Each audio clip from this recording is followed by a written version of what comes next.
अदलिया में एग्जेक्टिव की मुदाखलत को बतौर इदारा बिल्कुल बर्दाश्त नहीं किया जाएगा। चीफ जस्टिस पाकिस्तान काजी फ़ाइज़ ईसा ने वाज़ेह कर दिया। जस्टिस मंसूर अली शाह ने कहा, आज़ाद अदलिया मजबूत जमहूरियत के लिए भी ज़रूरी है। चीफ जस्टिस की ज़ेर सदारत फुल कोर्ट इजलास का एलामिया जारी कर दिया गया। चीफ जस्टिस और सीनियर जज का मौक़िफ़ था कि कानून की हुक्मरानी आज़ाद अदलिया की ज़ामिन है।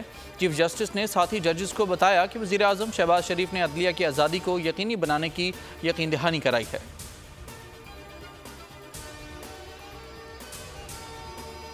किसी भी इदारे की मामले में मुदाखलत नहीं होनी चाहिए। हुकूमत का फ़र्ज़ है इस मामले की छानबीन होनी चाहिए। जजेस ख़त के मामले पर वज़ीर आज़म शहबाज शरीफ और चीफ जस्टिस काजी फ़ाइज़ ईसा के दरमियान 1.5 घंटे की बैठक। वज़ीर आज़म ने चीफ जस्टिस को मामले की छानबीन की यकीन दहानी करा दी। सुप्रीम कोर्ट में होने वाली अहम मुलाकात में सीनियर तरीन जज जस्टिस मंसूर अली शाह भी मौजूद थे।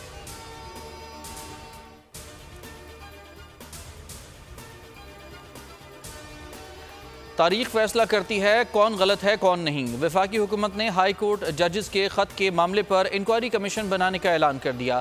हर किसी की अपनी अपनी ड्यूटीज़ हैं। वज़ीर कानून आज़म नज़ीर तारड़ ने वज़ीर आज़म चीफ जस्टिस मुलाकात का अहवाल बताया।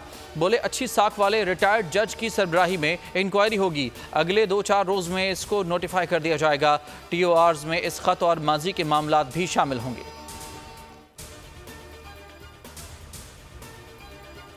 और सिंध हुकूमत ने बानी PTI जुल्फ़िकार अली भुट्टो की बरसी के मौके पर सूबे भर में 4 अप्रैल को आम तातील का ऐलान कर दिया। चीफ सेक्रेटरी सिंध की जानिब से आम तातील का नोटिफिकेशन जारी किया गया। सूबे में तमाम निजी और सरकारी तालीमी इदारे बंद रहेंगे। वफाक के तहत चलने वाले सरकारी और निजी इदारे और बैंक्स मामूल के मुताबिक खुलेंगे।